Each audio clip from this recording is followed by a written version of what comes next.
When it comes to women, Appalachian culture avoids any talk on the subject of women's health or pregnancy.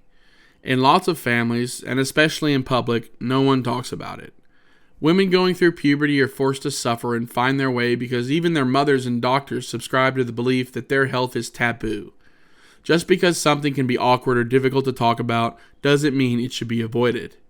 So, women's health care can be a sore subject that doesn't get the attention and dedication it deserves. Women should have the same access to information about their bodies as males do.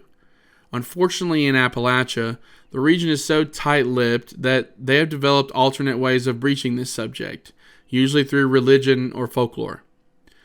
The goal is to be better. The goal is to strip back the stereotypes and misinformation so that women of all types have everything they need to take care of their bodies, even in Appalachia. To understand the attitudes towards pregnancy in Appalachia, we must look at other general examples of the state of women's health throughout the years. Appalachian culture has a long history of deflecting anytime the subject of menstruation, pregnancy, or sexual activity in general has been brought up. A prime example of deflecting women's issues at a young age is the sheer amount of young women who failed to receive any sort of explanation or information from their mothers once they reached the beginning of puberty. The topic of menstruation was so taboo that they did not dare use that word.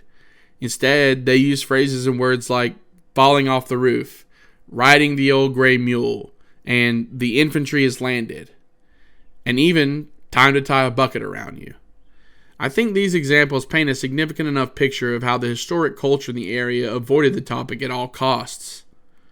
Even though many mothers failed their daughters in this regard, some mothers did attempt to properly explain what was going on to them during this time of change.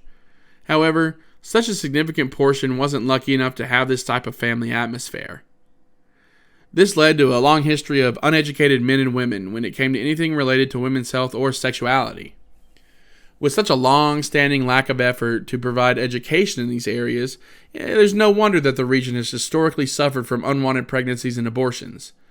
It can be directly traced to the miseducation of young people in the region. Now that we have established a pattern of avoidance and lack of educational efforts by both Appalachian communities and families, it'll be easier to understand how certain beliefs and folklore wiggle their way into the topic of pregnancy and sex.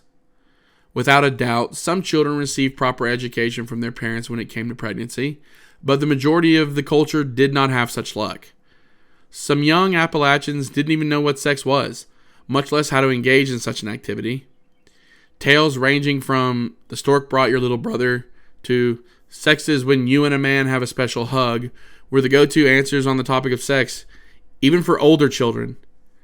These deflections would have a lasting effect on both men and women, but for women the stakes were higher, especially when it came to pregnancy. Most children weren't exposed to pregnancy even if they were getting a little brother or sister. Oftentimes, the older sibling would go away from the house for a while and visit a relative until the pregnancy was over. The child would come back to a strange human life without any knowledge of where they came from or the fact that their mother was even pregnant. Stories of pregnant women going through an entire pregnancy without knowing what was happening to their bodies until the baby started to come out are not only true, but terrifyingly dangerous. In many situations, women were scared away from sex and pregnancy by rumors they heard at school or from other family members. Tales of a girl becoming pregnant from a swimming pool, a toilet seat, touching a male's stomach, even drinking contaminated water prevailed as so much other misinformation did. Anytime someone could avoid explaining the mechanics of pregnancy, they would. Even on the topic of pregnancy tests, they would inject folklore into the equation. A story that a woman knew she was pregnant because she was dreaming about fish came up in situations. The amount of deliberate misinformation from cultural sources is overwhelming, but not surprising. Such a history of a lack of real understanding of the body has gone on to produce a culture where young pregnancy and the inability to take care of a child are more common than not. You cannot expect someone to know how to do something unless you give them the proper information to learn. It's saddening that an entire culture went to the lengths it did to protect against their awkwardness rather than the people around them. Women's health has been an issue that has long been ignored and underserved by both cultures and medical professionals in general. It does make the situation harder when you have to deprogram an entire group of people before you can teach them the truths of their bodies. Hopefully we can continue to get the right information out to the public in any way possible.